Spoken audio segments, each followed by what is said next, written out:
Hi, thanks for viewing in. My name is Dan Blackman. I'm your host of Tell Me Your Radio Story, where I like to have an intimate conversation with radio professionals. And like you, I want to find out how they started in radio, where they went from there, and where they are today. And this morning, I'm talking to Jeff Rafter, a radio vet who's I've known for a long time, by the way. We work together. See, in radio, a lot of times, even if you don't know someone, later you work with them or you meet up. It's a very interesting career that we do have. And I wanted to have him on today because he has a great radio story. Jeff, welcome and good morning. Hello, Dan. How are you? I'm doing well. How are you? It's great to see you. I haven't seen you in person in so long, and I guess we still can't do that yet, but pretty soon we will. Um, I'm excited to be here. This is cool. Yeah, it's fun because everyone has that interesting radio story. How did they start? What Yeah. attracted them to radio? So, in your career, what drew you to radio and where did you first start? I think it was really, and maybe it happens to a lot of people. They get inspired by things that happen around them, and I know I'm probably dating myself a lot with this, but when I was a kid, like 6, 7 years old, I saw the Beatles on the Ed Sullivan Show, and I was totally blown away by that. And I had heard them on the radio previous to that.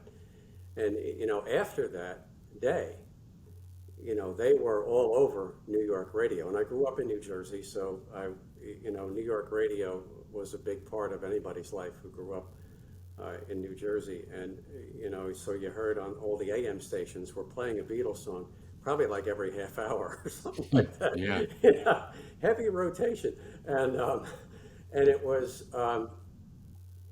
and then my cousin Brucey on WABC was doing a remote broadcast, and he was across the street from the hotel where the Beatles were staying, and he was doing this broadcast, and I'm listening to this as a kid, in the afternoon on a little tiny transistor radio, and I was like, wow. And I wasn't there, I couldn't see it, but yet the whole thing was taking place in my mind, that they were hanging out the window and they were waving up at him and all that. And from that point on, I was always intrigued by, that ability, radio's ability to, just pull people together like that, and hold their interest, and also create that picture. Bruce Morrow always called it the theater of the mind, and he's right. Yeah. And that's probably the most basic description of what you and I do, right? And Absolutely. it's evolved a lot, it's changed a lot over the years, but I think that was the moment, even at that young age, where I was like, you know what, that sounds like a cool way to make a living where you really don't have to work that much, 'Cause, So, do you think so at 6 or 7 years old, you knew, yeah, hey, I'm going to check into this. I'm going to try to be on radio? yeah, I never thought about anything else after that. Wow. My father was a heating and air conditioning and plumber, a HVAC guy, and that looked like, and I had even worked for him when I was a kid, in the summertime, and that was too much like work, you know what I mean? So I figured, I want to be a big star. Heck with this, man. And after he saw the way I soldered pipes and stuff, he said, if you want to be on the radio, I think that's a great idea. So There you go. away I went. So, what was your first job on the air and where was it? Well, I worked at on Brookdale College's radio station, and that's in Lincroft, New Jersey, and that was around 1975 or so, and it was a very progressive format, which meant, you had a bunch of albums and you did something, with those. And after a few months there, I actually got a job at the Eatontown radio station, which was WHTG, which oddly enough, I manage now, at least one of those stations, the AM station, but we'll get to that later. But so I got a job working there on the weekends while I was at the college station. And, and that, I was probably 18, 19 years old. So that's like 45 years ago now. It's a long time. But it, I couldn't believe it because it was everything that I had always dreamed that it would be, Yeah. uh, people call you up on the phone, and it was pretty funny, and also to be on the radio in the same area where I grew up. A lot of people were kind of intrigued by it. I think people still are. They always go, "Really? That's what you do, huh?" There's not many of us, Dan. Yeah. It's a small industry. You get a kick. People get a kick out of it, Yeah, and they say, "Wow, oh, I heard you the other day." I always tell anybody and everybody, whether I've taught broadcast school or yeah. talked to younger people in the industry, you never know who's listening. You No, never. and you don't. And it happened that, I eventually went there full time, and I went to William Patterson College after Brookdale, but I worked nights at WHTG in Eatontown, and I did that for quite a few years until I was getting out of school, and I took the opportunity though to uh, the big radio station at the time in Monmouth County, kind of still is really, is WJLK. And at the time it was owned by the Asbury Park Press. And, everybody kind of wanted to work there. It was a big company. They had a lot of employees. The newspaper was enormous. Um, it was, people wore sport coats to work over there. It was a fancy place. They had these amazing studios and, um, 24-hour news operation. It was big time, and I finally did get a job there, and I ended up running their AM station, which was really my first management job. So that was probably around 1981, 82.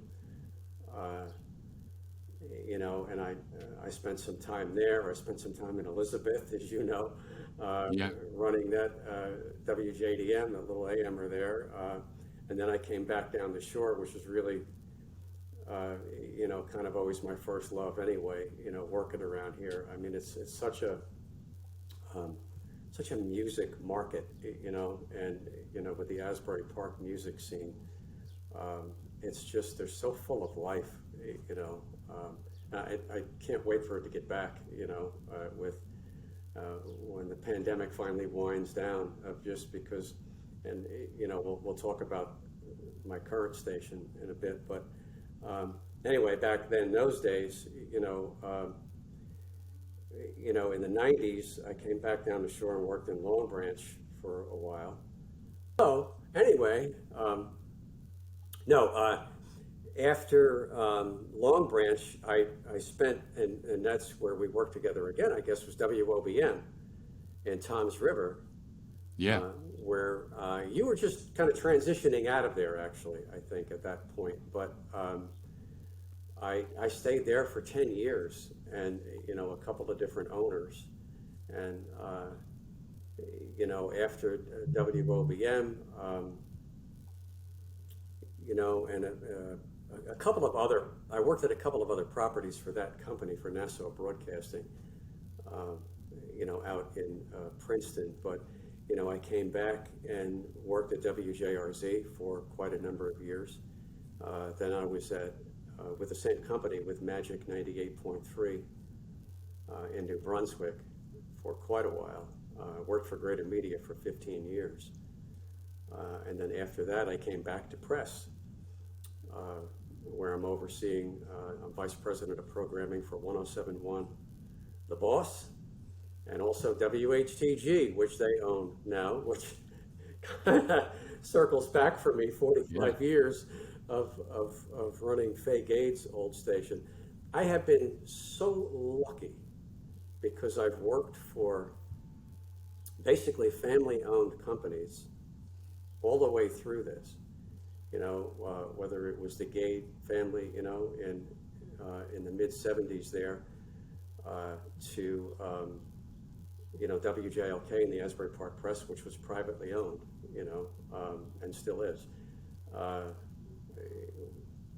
You'll have to edit that part out. That's wrong. WJLK and the Asbury Park Press, which was family owned at the time.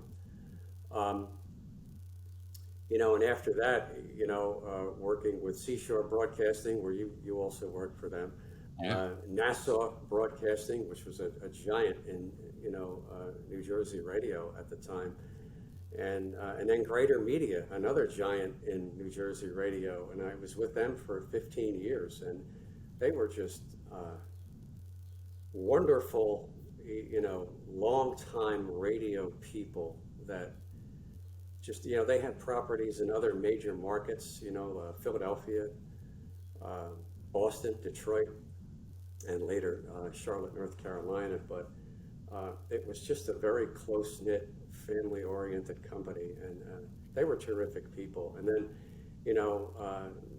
they eventually sold the company to Beasley, and I made my way back down the shore here to work for Press again. It was Press Communications years ago. Now it's it was Press Broadcasting years ago. Now it's Press Communications. And to run 107.1 The Boss, which is a classic rock radio station. And I'm vice president of programming, and I do afternoon drive on that station. So it was nice to come home. It was nice to come back to work for Bob McAllen and Press again, and the funny thing about it, and the joke that I make is with Bob, and he's a New Jersey, he's a radio icon. I mean, he's an incredible individual, and Rich Morena and the other owners. But with Bob, it's like 35 years had passed since I had really sat down with him. And when I did, it was like the conversation just picked up where we had left off. Yeah. Talking about, here's a guy who's been around for 50 years in this business and, frankly, saved New Jersey radio's butt a few times. And, he still talking about music and personalities and how to cut through. A lot of things have changed in those 35 years since we worked together. And, there's a lot more noise, a lot more things that get people's attention, right? And might take them away from radio. And, Bob is still thinking about all those things. And I thought it was great. We've had some amazing conversations that start out with, the business at hand, the day to day, but then, end up, we're on the phone for an hour, hour and a half, just talking about everything else, a little bit about the old days. We do reminiscing too, but a lot of it just about, how radio fits in, to, where the world is right now. Well, that leads me to this question. Besides talent and ability, how can you describe your longevity and this long run you've had in radio, besides those two aspects? Well, I like to think of it as, I've been a manager for most of the time that I've done this. And the hard part was, and is, that I'm a manager and I'm also on the air. So I'm everybody's boss, but I'm also one of the gang, and there's an awful lot of on-air program directors out there that'll tell you the same thing. And, I think two things that I've really tried to, or even more than that, but the things I've really tried to perfect are to find people that know more than you and find people that are better than you. And I've never thought I was all that great on the air. When you're the program director and you're also on the air, sometimes one of those things suffers most of the time. And you can interview a lot of on-air program directors, and they'll probably all eventually, they might lie to you in the beginning, but eventually they'll tell you the same thing, that, at 3 o'clock in the morning, they're like, I wish my show was better. The pressure to deliver content is, man, it's greater than it's ever been, Dan. So, if So you're doing that, and then you're telling everybody else how to do it, right? So you're kind of, um, in the middle. You've got to show, lead by example, as they say. But what I try to do is find people that are smarter than me, and that's not all that difficult. Um, and find people who are incredibly talented, or try and find that one thing, that. Um, and I'm gonna avoid using sports metaphors in this interview, but you try and find that person who's really good at a number of things, and as you know, everybody that's in that studio these days has to be multitasking and multi-talented. You can't just be a great personality anymore. I mean, if you're at a higher level and you can hire people to do that, that's fine. But for the most part, we know that not to be true, right? Everybody, you know. Yeah. So you find people that have the talent and the expertise, not only on the air, but maybe in other areas that you need to fulfill to run the radio station. And digital, obviously, is a big part of that. So, um, and you put them to work. You make the rules. Here's the radio station. This is the brand. This is who we're after. And you reiterate that at least every 3 to 6 months. You put out, it's called the boss rules, and it's 3 pages of this is how we execute it. But then I want you to go do it. I'm not going to sit there and, write out what you should say. I mean, I want the people on the air to be able to express that themselves and to, find their way in and around the music. I mean, when you're a classic rock station, you're playing 50-year-old songs, right? So, the great part is with digital platforms and with the internet, a lot of the artists that we play are still active. So that becomes part of your content, and we've been without concerts for a year now, which is kind of tough, but, a lot of these bands still tour. The bands from the 80s especially are all still out there. So, my trick is I find people who are, talented and good at what they do, and then I press them to, take those talents and those attributes, those things that they bring to the table, and let them move forward on their own. I just try and guide them, make sure it's legal, and do all those things. But it's really about, nowadays, yes, if someone has a great voice, that's fine, but they need to have other things, like, Michelle Amabile, who does our midday show, she takes care of the website. And, she's a writer. She writes for Variety magazine. And so, she takes care of all of our digital stuff. Our website publishes articles every day on, things about the artists that we play. So you need that. The morning team, just very good at, providing content and moving in and out of, the types of things that they know the audience is interested in, and also keeping that conversation going on social media. It's so important, especially for morning shows, to be able to do that, to put the topic out there, put the question out there, put the goofy video out there.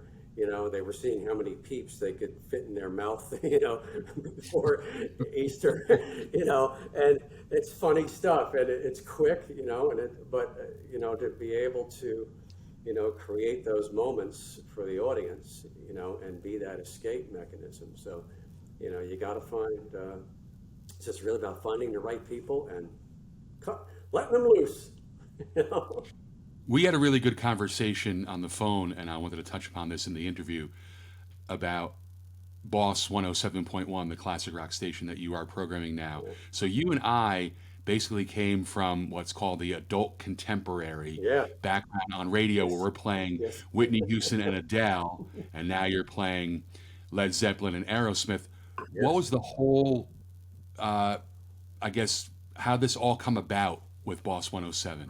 Well, funny part of it is, and I don't know if this has ever been revealed before. I took the job and came back to press not really knowing what the format of the station was going to be. We were going to change it, I knew that.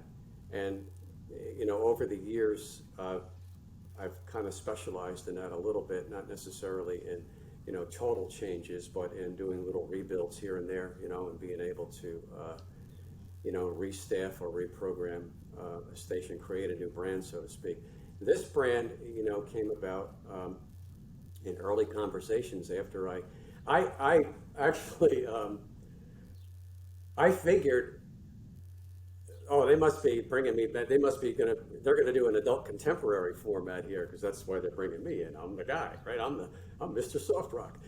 But, me and Dan, I'll get Dan Blackman back here, the soft rock guys, here we come. And so I figured that must be it, so I'm sort of thinking about that already, and I was surprised, when, we were doing research for it, and it was all pointing a different way, and I was like, wow, this will be interesting. And the funny part of it is, I mean, I know all these songs, I grew up listening to them, programming it and being on the radio station as a personality, I had never really done. I've done oldies, I've done adult contemporary, hot AC, those kinds of things, but I had never really done a classic rock station. And, and this one is sort of a classic rock, classic hits hybrid, rock hits, if you want to call it that. And, so I think at the stage of my career that I was at, 5 years ago, it actually was great to just hit the reset button and go and do something that I had never done before. I mean, if they came back to me and said, well, it's going to be jazz, and I love jazz. I have no idea who plays the instruments or what it's about or where it's from. I like listening to it. But so I would have been like, I'm cool with that too, because just opening the door, walking in the radio station and going, I have no idea what I'm doing, and this is going to be great. It turns out, I mean, obviously I had some terrific help, with putting the boss together. And again, it's like I knew all the songs, I had just never made it into any kind of a brand before. And the station's done well. I mean, it's been very well received, and we've been able to, really put it into the Monmouth County or the New Jersey music scene, the Asbury Park music scene, and it's been a lot of fun. It really has. And I've hired people who are very enthusiastic about the product, and again, who know more than me. and and I rely on them sometimes and go, should we play this? I don't know sometimes, and I go to the staff. That's what they're there for. You touched upon when we were talking earlier, so radio is small. Thank you. The second station I worked at was WJDM in Elizabeth. And you gave me a chance there, just coming out of college, just graduating. And then later we crossed paths at WOBM when I came back from Hartford. And then I was there for a little while. Then I went to Philly. Right. In any industry, you have to make connections. Sure. Tell me, in your opinion, why is that so important? Well, and it's, yes, I think you're right. I mean, in any industry, you have to make connections. And I've told, listen, I'm thankful that it's nice to be loved, right? And I think you have to have those connections really because because it's a small industry, because you really have to be a reliable self-starter when you think about it. When you're talking about, putting someone in a studio for 5 hours and letting them do their thing, with whatever guidelines you've given them. I mean, you really have to be. They have to be very trustworthy individuals, and I think the only way that builds is either, now listen, I've hired people. I have a guy that works for us right now who had just come out of broadcasting school. I don't even like broadcasting schools all that much, but he came out and he was, um, I couldn't believe I had him do a demo in the studio. All right, I had one of our production people. I said, record this guy, just do some breaks, make up something. Here's a copy of our songs, and I was just blown away. And now he fills in on the morning show. He's 25 years old. He does any shift I ask him to, and he's a guy who's going to be in this business a long time. And I think one of the things I tell people, to your point about making those connections is, you've got to build that trust. You have to be that guy that is able to, especially if you want to be a program director or a vice president or a manager, you're going to know things. Yes. You're going to know things about the radio station that no one else does. You're going to know things about people that no one else does. You're going to know things about the owners that no one else does. You got to be that guy that everybody says, yeah, but it's all buttoned up in here. You're not using that to gain ground anywhere. You're not using that against anybody. You're just you. You know all those things, and you keep it to yourself. You keep it in the family. So I think broadcasting, I think most people in radio, especially, Dennis Miller one time said it best when he went into radio. Remember, he had those syndicated shows one time. And Yeah. He says, I can't believe how, when I got my job in radio, how nice people were in the business, welcoming me into the business. And he said, it was like a breath of fresh air getting into an industry where nobody seems to have their head in the clouds. Everybody was just, and that kind of stuck with me. And I said, that's a good observation of industry. You get into this industry, and I'm going to say probably 95% of people at a radio station that you go to are going to say to you, how can I help you? Right? Yeah. How can I help you do better? Because everybody knows that if all the shifts do better on a radio station, if the night guy is just as good as the morning guy and the afternoon person is just as good as the midday person, the whole thing rises. All right, so maybe, and I've been through, I don't know, 150 ratings books or whatever. I don't even know. It's ridiculous. And I worked in a PPM market where you're rated every week, right? You're not going to be number one all the time in all the shifts. It just doesn't work out that way. And so, sometimes the midday carries everybody, right? And sometimes the afternoon carries everybody. And sometimes the morning show is so huge that it carries everybody. But so that's part of being on a team. And so you've got to be that guy that, you know what's going on. And I think you have to be trustworthy. And again, I think when you see people get jobs at radio stations and everybody turns around and goes, what can I do to help them out?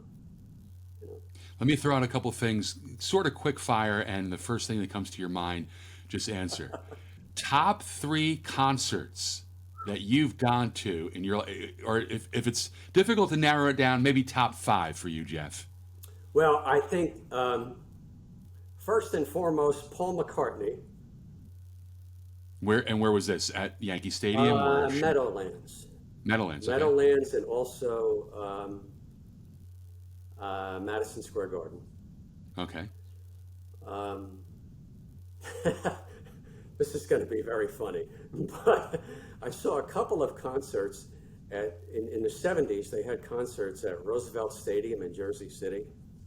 Okay. It may have been the worst place on the earth even then. I know it was falling down in the mid 70s, and eventually I think they tore it down in the 80s. But they did a number of shows there in the mid 70s, and I saw Yes there.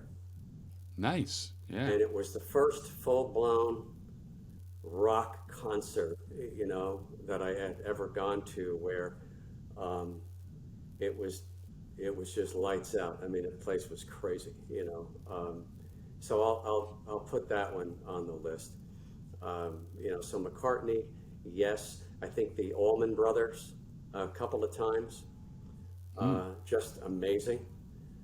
Carlos Santana, Yeah. because you watch that man play guitar, and you watch that concert, and boy, there's just something going on there that's wow. You know, that's pretty amazing. You know, how many was that? That's three. There's three, four. Four. Yeah, we've been to a lot of shows. I miss it right now. You know, my wife is a country music fan, so I've been to a couple of those. I thought Keith Urban was just amazing. And I saw Chris Stapleton. I thought that was amazing. Oh, last rock concert I saw was The Who Nice. Yeah. at the Garden. And that was at the end of 2019. And it's amazing to me that, here's these guys, I mean, some of them in that band are pushing 80, Yeah. Ringo Starr's son plays drums, right? Zach Starkey. And, but the rest of them are, Pete Townsend and Roger Daltrey's like 77 or whatever he is. And just, wow. Yeah. My younger brother and I saw The Who. It was supposed to be their final tour, 1983 in the Meadowlands. And look, all these years later, Here they are. you got Pete and Roger still going, and I think they were the first original band that sold their music catalog, and now you hear all these Who songs and all these commercials and TV show themes and Masked Singer and all that, that they cashed in like, we're gonna make some money, so here's our catalog. It's unbelievable to see that happening now, but I guess in the case of some of the older artists, and I don't know this to be true, I think that maybe they just reached that point in their lives where they don't want to manage it anymore. So you just sell it to somebody, take the money now, and that's it. What I've read is it's a tax thing. Yeah, that's that it. they holding on to it, they get taxed more than just selling Sure. it and getting that money up front. Yeah, So and it's I interesting. guess you have to, if you're gonna leave the money or give the money to your kids, you might as well do it now. So. Exactly. I don't know if everybody that's watching right now knows this about Jeff Rafter, but he loves boating. Yes, I do. So I was going to ask you maybe your top 3 to 5 favorite places to go with your boat. Yeah. I know Point Pleasant is one, correct? Absolutely, yeah. And I've boated, around here since I was a kid. My father always had boats, so that's sort of where I caught that disease from. But it's like playing golf. It costs a lot of money, and it can be very frustrating at times, right? But Yeah. so but I grew up in Matawan in New Jersey, so a lot of boating took place around, Sandy Hook and up that way and around New York, off of Brooklyn and all that. So, but Barnegat Bay is the place to be. It's beautiful. Do you fish? Yes. Okay. So, you go out Manasquan Inlet, when you can, or, further down, if you go down by, Barnegat Light, always great down there. It gets a little crowded sometimes, but. Does that re-energize you when you need that charge, Sure. and maybe that also helps you in a sense where you get more creative because you go out there and clear your mind? Absolutely. There's something that's always been, and and we also stay in Florida from time to time, and the intercoastal, going through there, which is just an amazing place. Beautiful. Boating. Yeah. I mean, there's like 200 miles of it or something. If I live to be 100, I'll never see all of it. But it's Oh, there absolutely is. There's nothing like sneaking away on Saturday morning very early with a cup of coffee, taking the covers off, and just going blasting down Barnegat Bay, Yeah. wide open all the way down to the lighthouse or something.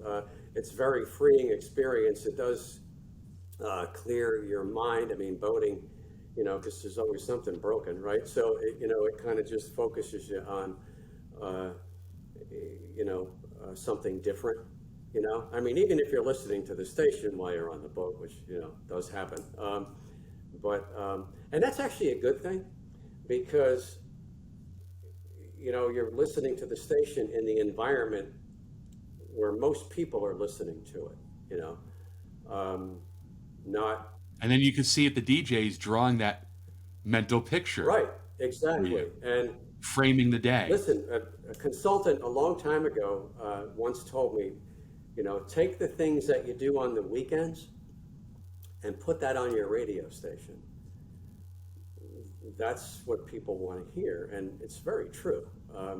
So Yeah. yeah, you get into, what do your listeners want, right? They want experiences, whether you're giving them a trip someplace or if you're talking about, something that you did. I mean, Friday afternoon, I was talking about how, the Spring Lake Five in here in Monmouth County was postponed this year, because of COVID-19. But and I talked about how I had actually run that back in the like 30 years ago or something like that as part of a station promotion or something like that. So I ran the Spring Lake Five, and I did so poorly that when I came in, I was so late finishing the race that everybody had left when I got. I'm serious. Oh man. I should have cut through somebody's bushes or something. But anyway, I get back and there's nobody there. So, and I was complaining on the air that I didn't get my free bagel or my T-shirt because everybody had kind of gone home by the time I got there. And then somebody called up and they were just laughing hysterically and said, "That's so funny. The same thing happened to me one time." But it's any of those things. There's a million things you can talk about on the radio, but something like that obviously is something that's very local. Boating, it's an enormous boating community here at the Jersey Shore. So anything that you can relate there, and again, listening to, the station in that environment to see, what it feels like or what it sounds like is important. But yeah, being out on the water is, no matter what you do for a living, it's a great place to be. Let's cap off the interview with going what you had mentioned with 1071 The Boss and just the music scene, especially Asbury Park, and who you ran into doing a remote or you were on location. Yeah, we do and this is in summer of 19. We for a couple of years there we did what's called Boss Summer Bash at Stone Pony.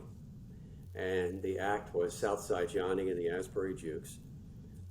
And here's a funny tie-in about that. Back at the beginning of my career at Brookdale, we had Southside Johnny, who was, at the time, he was like the house band at the Pony. This is like 76, 77, something like that. He did a fundraiser for us at Brookdale College. So I mentioned it to him, and he was fascinated by it. I said, here we are all these years later. I'm hosting another show of yours, like 40 something years later. So it was kind of funny. But anyway, so we're at the Pony, we're on the outside, the stage outside there. And, this is July 4th weekend. And so we're going along and everybody's having fun. And some of the opening acts are out there. And another member of the E Street Band. So we're doing our Boss Summer Bash July 4th weekend, 2019 at Stone Pony, and Gary Talent was the opening, one of the earlier acts. I don't know if you want to call him an opening act, but anyway, he's playing, and a couple of other local bands, and the main attraction was our show, which was Southside Johnny and the Asbury Jukes. Well, guess who shows up at the beginning of all this is none other than Mr. Bruce Springsteen. So we all kind of played it cool. I never thought he would show up at something that had, because we've always tried to, not be too intrusive, Sure. into Bruce's life. I mean, obviously we named the station The Boss. Everybody understands it. Everybody gets it. I'd like to think, I've been at least told, or we've sort of thought that he's probably a little tickled by the whole thing. But anyway, he was there, and we all introduced ourselves, and it was quite funny. I mean, my morning guy, Bill Fox, walks up and goes, "Hi, I'm Bill Fox, 107.1 The Boss." And Bruce goes, "Oh, yeah, yeah, yeah." But I think the funny part of it was watching him work. Now, Bruce has been in doing this since the 60s, right? He was just very focused on the stage, and what he was doing or what he was about to do. And I found that kind of fascinating that, someone who has been doing it as long as him, he seemed to just be kind of living it in his mind before he, and I've often said that to people that work for me that, and this because you've been on the air a lot in bigger markets than me, by the way, Dan. That you've got to live it in your mind before you deliver it, right? And Yeah. and so there's Bruce Springsteen standing there, and it seemed like he was doing the same thing. So yeah, that was pretty exciting. I think it's sort of, we all walked away from that feeling like, okay, this is real now. Nice. He showed up at a radio station event. This station's arrived. That's very cool. You know. Well, thank you for being on today. Oh, I could. Jeff Rafter, Vice President of Programming, Press Communications, Press Broadcasting. When you said that, their press, Yeah. their press communications now, and he is the afternoon drive host on 107.1 The Boss in the Monmouth County area. And a great signal, too, gets into Middlesex County Yeah. and a lot of the areas of New Jersey. Check him out. Because of technology, you could just get it on so many different platforms, and it's really a very cool listen. So check out Jeff from 2 to 7 afternoons on 107.1 The Boss. Jeff, thank you. Thank you so much. Appreciate It's it. been great to see you again, and this has been my honor to do this. Thank you. I appreciate you being on.